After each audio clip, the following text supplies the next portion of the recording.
வாழ்க வளமுடன். இப்போ நம்ம சக்கராசனம் எப்படி முறையாக செய்கிறதுன்றதை பார்க்க இருக்கிறோம். இந்த சக்கராசனன்றது மாடர்ன் எரா இப்போ உள்ள லைஃப் ஸ்டைலில் இருக்கிற எல்லாருக்குமே அத்தியாவசியமான ஆசனம்.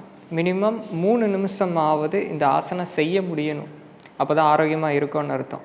எதனால் இந்த லைஃப் ஸ்டைலில் இது முக்கியமான ஆசனம் அப்படின்னா, சக்கராசனன்றது பேக்வேர்ட் பெண்டிங் ஆசனம்.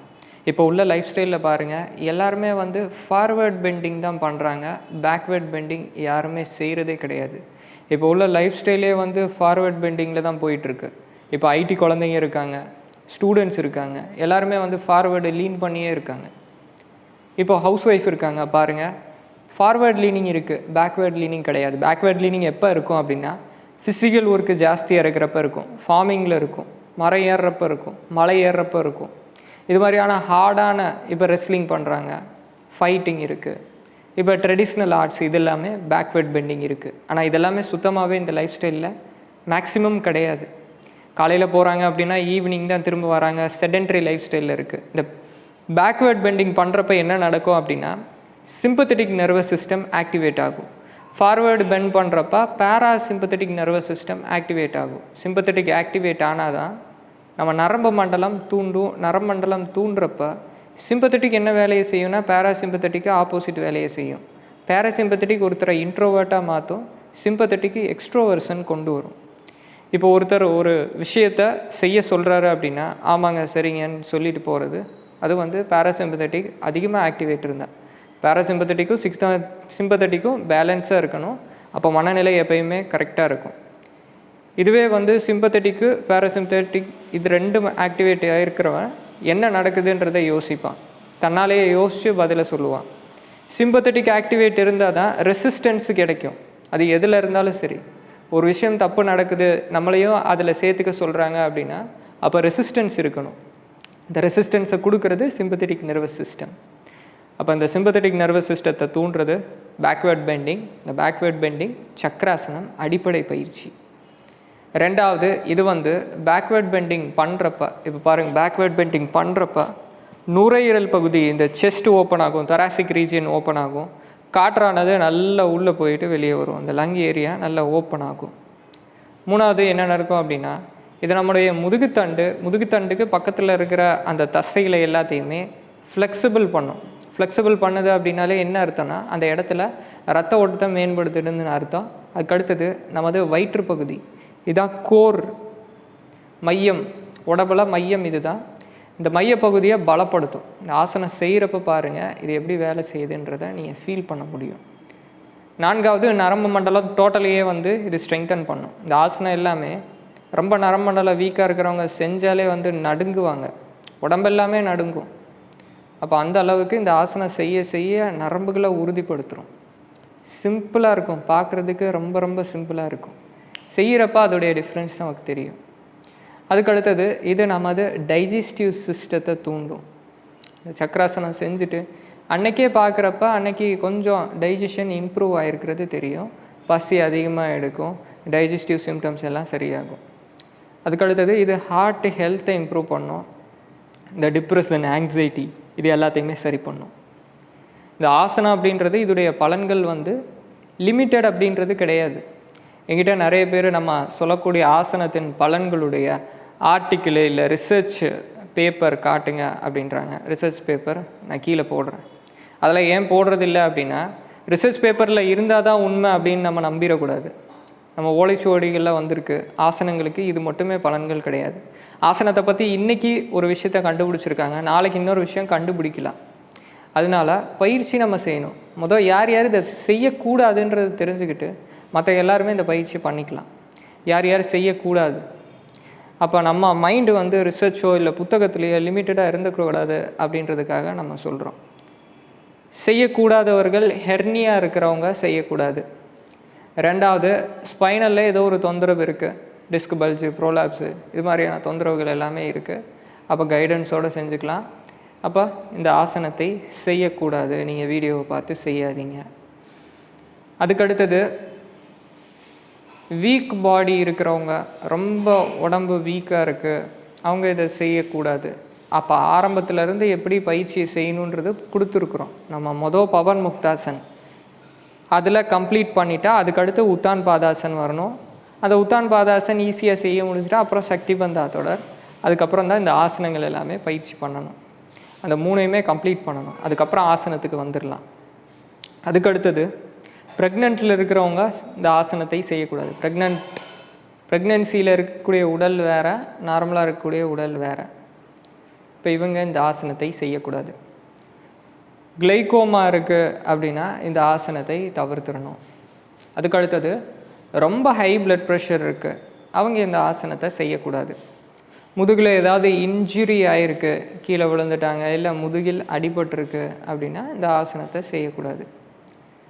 ஷோல்டர் வந்து டிஸ்லொகேஷன் ஆகிருக்கு, ரொம்ப வீக்காக இருக்குது, அவங்க இந்த ஆசனம் செய்யக்கூடாது. அதெல்லாம் நம்ம சொல்கிறது எல்லாமே புக்கில் எல்லாம் பெருசாக இருக்காது, ஒரு சில விஷயங்கள் மட்டும்தான் கொடுத்துருக்கோம். நம்ம வகுப்புகள் தொடர்ச்சியாக எடுத்துகிட்ருக்கோம். ட்ரெடிஷ்னலாக நம்ம காலேஜில் எடுத்தது, அதுக்கு முன்னாடியும் நம்ம வகுப்பு எடுத்தது, எல்லா மாஸ்டர்கிட்டருந்து கேதர் பண்ண எக்ஸ்பீரியன்ஸான விஷயங்கள் நம்ம ஷேர் பண்ணுறோம். இப்போ ஷோல்டர் எல்லாமே டிஸ்லொகேட் ஆகிருக்கு, ஒரு வாட்டி டிஸ்லொகேட் ஆனால் திரும்ப திரும்ப டிஸ்லொகேட் ஆகக்கூடிய டெண்டன்சி இருக்கும்.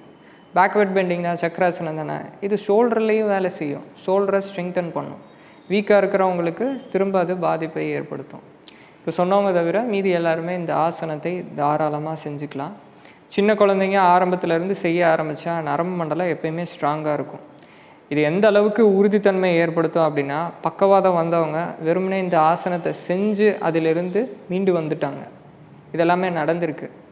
அப்போ அவங்களுக்கு கொஞ்சம் சப்போர்ட் கொடுத்து இந்த சக்கராசனம் நம்ம செய்ய வைப்போம். கயிறுடைய சப்போர்ட்டு, வால் சப்போர்ட்டு, இல்லை நம்ம கைடு யார் பண்ணுறாங்களோ அவங்களுடைய சப்போர்ட்டு, இதெல்லாமே கொடுத்து செய்ய வைப்போம்.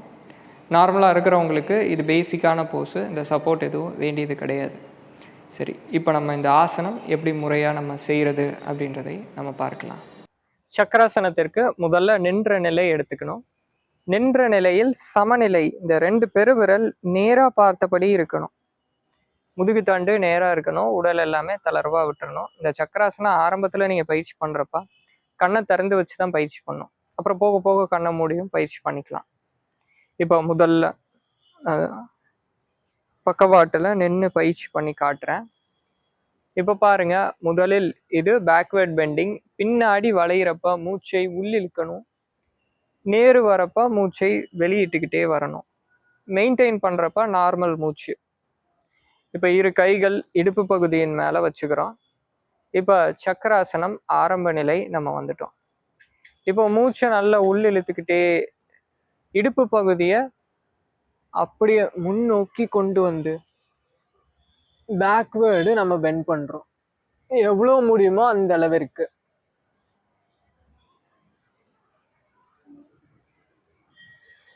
பெண்ட் பண்ணி ஆரம்பத்தில் ஒரு 10 வினாடி, போக போக ஒரு நிமிஷம் மினிமம் மெயின்டைன் பண்ணோம். மெயின்டைன் பண்ணிவிட்டு இப்போ நம்ம வந்த மாதிரி திரும்ப நேர்நிலைக்கு வந்துடலாம். இப்போ இது ரொம்ப எளிமையானதுக்கப்புறம், இது ஈஸியாக செய்ய முடியுது அப்படின்னா 2வது கட்டம் போகலாம். இப்போ இந்த ஆசனம் செய்கிறப்ப கால் வந்து உறுதியாக இருக்கணும். இந்த கால் வந்து ஸ்ட்ரெயிட்டாக இருக்கணும். கால் ஸ்ட்ரெயிட்டாக இல்லாமல் மூட்டு மடங்கி இருக்கக்கூடாது. மூட்டு எல்லாமே ஸ்ட்ரெயிட்டாக இருக்கணும். இடுப்புக்கு கீழே ஒரு சிலை எப்படி இருக்கும் அது மாதிரி நல்லா கிரவுண்ட் ஆகி இருக்கணும். கால் எல்லாமே ஃபேர்மாக இருக்கணும், கரெக்டாக இருக்கணும். இப்போ அடுத்த நிலை பாருங்க. இந்த கை வந்து இப்படி உள்ளங்கை இடுப்பு பகுதியை நோக்கி நம்ம திருப்பி வச்சுக்கணும். இப்போ இது 2வது ஸ்டேஜ். இந்த பேக்வேர்ட் பெண்டிங்கில் 3 கட்டம் இருக்கு. பின்னாடி வளையிறோம் அப்படின்றது பொதுவாக நம்ம சொல்றது. வளையிறப்ப ஒன்று இடுப்பு பகுதி, இந்த லோயர் ஸ்பைனல் ரீஜியன், இந்த பெல்விஸை நம்ம முன்னோக்கி தள்ளுறப்ப அப்படியே பின்னாடி போகிறது ஒரு வகை. இதில் மேக்சிமம் நம்ம பின்னாடி போவோம். இந்த விஷயங்கள் எல்லாமே தெரிஞ்சுக்கிறப்ப தான் பேக்வேர்ட் பெண்டிங் ஈஸியாக போக முடியும். போட்டு அழுத்துறப்பையோ இல்லை ரொம்ப வளையணும்னு நினச்சி நம்மளாவே வளையிறப்ப, அந்த டெக்னிக் தெரியாமல் பண்ணுறப்ப அது விபத்தில் தான் போய் முடியும். இப்போ அடுத்தது வந்து மிடில் ஸ்பைன். இப்போ மிடில் ஸ்பைனில் வரைகிறோம் பாருங்க, மிடில் ஸ்பைனில் வரைகிறோம். அடுத்தது இந்த அப்பரு. இப்போ அப்பரில் வளையிறப்ப கையை நம்ம உயர்த்தி மேலே கொண்டு போய் அப்படியே வளையிறப்ப இந்த மேலே இருக்கிறது ஷோல்டர் எல்லாமே முன்னாடி இருக்கிறத பின்னாடி விரிச்சு அப்படியே பின்னாடி கொண்டு போகிறப்ப 3மே நல்லா வளையும். எப்படி ஒரு அம்பை எய்கிறப்ப அப்போ எப்படி அந்த பவு அது வந்து நல்லா வளையுமோ அது மாதிரி நம்ம முதுகுத்தண்டு நல்லா வளைஞ்சு கொடுக்கும், முதுகுத்தண்டு நல்லா ஸ்ட்ராங் ஆகும். இப்போ பாருங்க, 2வது நிலை. கைகள் நம்ம இது போல வச்சாச்சு. மூச்சை நல்லா உள்ளிழுத்துட்டே, இது பேக்வேர்டு பெண்டிங்.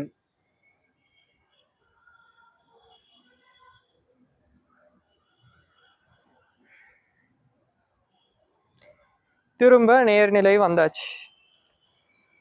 இதுவும் நீங்க ஆரம்பிக்கிறப்ப 10 வினாடி ஆரம்பிச்சு போக போக அப்படியே இன்க்ரீஸ் பண்ணிக்கலாம்.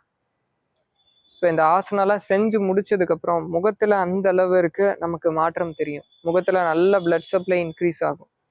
சளி தொந்தரவெல்லாம் இருக்கிறவங்களுக்கு இதை செஞ்சு முடிச்சோடனே சளி மூக்கு வழியா வெளியேறும். ஏன்னா நல்ல ரத்த ஓட்டம், ஃப்ரெஷ் பிளட் எல்லாமே நிறைய உள்ள போகும். தலைவலி அடிக்கடி வராது, மைக்ரேன் அடிக்கடி வராது, எல்லாமே இதை சரி பண்ணும். இப்போ அதுக்கு அடுத்தது 3ஆம் நிலை. இந்த 3ஆம் நிலை சொல்லி கொடுக்கறதுக்கு தான் இந்த 2 நிலைகள். 3ஆம் நிலையில் ஆரம்ப நிலை அப்படின்றதே 2 கை நம்ம மேல உயர்த்திக்கணும், காதுகளுக்கு கரெக்டா பேரலா இருக்கணும். இதுதான் ஆரம்ப நிலை. இப்ப இதிலிருந்து அப்படியே பேக்வேர்டு பெண்டிங். இப்ப பாருங்க, இதிலிருந்து அப்படியே பேக்வேர்டு பெண்டிங்.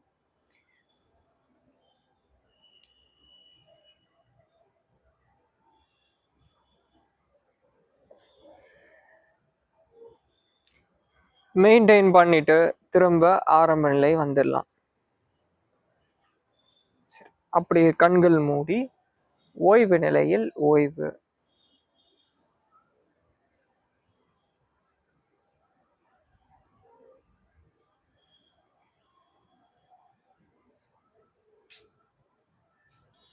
நம்ம டிஎஃப்யூ தொடர் வகுப்புகள் எடுத்துட்டு இருக்கோம், ஆன்லைன்ல எடுத்துட்டு இருக்கோம். 3 நேர வகுப்புகள்.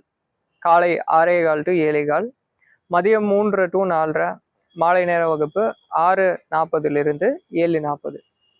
நம்ம வகுப்பு எடுக்கிறது எல்லாமே நான் நம்மளுடைய டீம் எல்லாரும் சேர்ந்து எடுக்கிறோம். டீம்ல இருக்கிறவங்க எல்லாருமே ப்ரொஃபஷனல்ஸ், ரொம்ப ரொம்ப எக்ஸ்பீரியன்ஸ் ஆனவங்க. இந்த வகுப்பில் இணைஞ்சு நீங்கள் பயன்பெறணும் அப்படின்னா நம்ம கான்டாக்ட் நம்பர் கொடுத்துருக்குறோம், அதில் நீங்கள் வாட்ஸ்அப் பண்ணிக்கலாம். நன்றிங்க. வாழ்க வளமுடன்.